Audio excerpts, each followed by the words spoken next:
wakhuluma usesiphambanweni, wakhuluma ushayiwe. Lithi izwi likaNkulunkulu umzimba wakhe wawunjengensimu elinyiwe, wayedatshuliwe, kungekho lapho ngekuhlungu khona, wayophile wa-overbleeda ngale ndlela endlula ukwenza. Amazwi awakhuluma esiphambanweni emveni kokuba khulume lelizwi lokuqala, ayekhona amanye amazwi abakhona in between, kodwa ayengasiwo amazwi kaJesu. Lapho kukhuluma khona isilelesi esingapha esandleni saka left neselelesi esingapha kwa right. uJesu engakasho lutho emveni kokuba esekhulumile izwi lokuqala, akhona amanye angabalwanga amazwi ayekhulunywa kodwa angabalekile. Ngiyathanda ukusho empilweni zethu ukuthi lelibalayo izwi empilweni zethu ngelika uNkulunkulu kuphela. Nawo wonke amanye akhulunywayo in between awabalwanga emazwini ayisikhombisa. Akushwanga ukuthi uJesu wathi iselelesi sezane lesibili sathi, esilele sesinye saphendula sathi, awabalwanga lawo mazwi kulawa isikhombisa ngoba awekho valuable. Amazwi abalekile valuable yilawa avela kulizwi laphakade, avela kulomnikazi wempilo zethu, kuyi-author ne-finisher of our faith.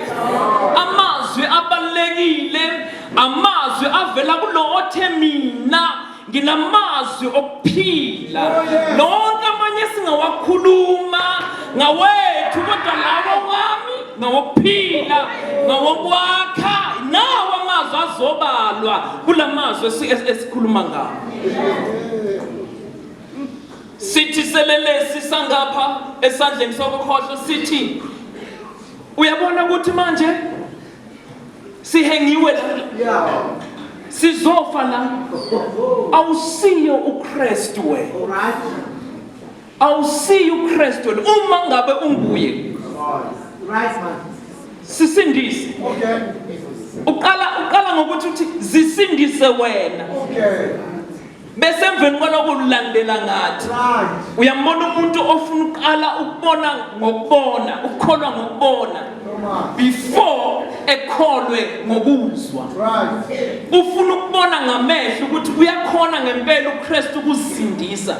Before izosindisa thina, sizobheka yena, umsindisi eyisindisa. Uthi lo ophendulayo, uthi kulo okulesiselelesi, musukwashe kanjalo, musukhuluma kanjalo ngalo Kristu lona, ngoba thina lento esikuyo siyayideserve. Le judgment esinayo wena ngapho ngobuhlezi uyazi ukuthi sonile vele, siconvictiwe, sisentensiwe. Lento esikuyo siyayideserve. Mina nawe sine record elikhona kwa Criminal Record Center, liyaziwa ukuthi mina senze. Thina sime phambi kwejaji lasahlulela sagwetshwa, sigwetshwe ukufa, siya-executwa ngenxa yezinto esizenzile. Lona sibethelwe naye akenzanga lutho. Lo sibethelwe naye akanaqala. I-exemption kaJesu ayiqalanga yagcina ngoPilato. Nasesiphambanweni iselelesi sam-exempta uJesu, samkhipha ecaleni, walisusa icala kuJesu, wathi akanalo icala lo. Muzwe esembheka uJesu ngaphansi kwe-judgment ayenayo, uthi Jesu ngicela ukuthi namuhla ngicela ukuthi mawuhamba ungikhumbule embusweni wakho. Leselelesi sesibone nini ukuthi lo muntu umuntu wombuso lo? Leselelesi sesibone nini ukuthi lo muntu ungosebukhosini lo? leselelesi sesibone nini ukuthi lo muntu lo kukhona la yakhona. Sure. Sibone nokuthi unohambo lo muntu. Sibone ne-destiny yala eyakhona. Sithi kuJesu ngicela ungikhumbule embusweni wakho. Umbonile ukuthi uyaya lo embusweni. Ubonile ukuthi unaye lo umbuso. Ngikhumbule embusweni wakho. Uthi uJesu mayembheka namuhla ngizoba nawe eparadise.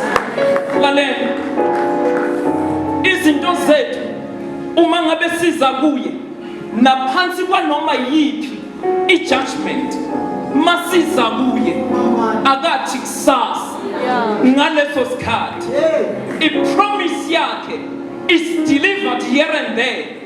Mawuvuma network, mawuvuma network, mawuziletha network nakuye ngaleso sikhathi indaba yakho ayilungiswa ngelinye ilanga, indaba yakho ayina postponement, indaba yakho ayina luhlelo lwakusasa. Uma uthi wena uze ungikhumbule kuba into yaleso sikhathi uthi namuhla ngizoba nawe eparadise.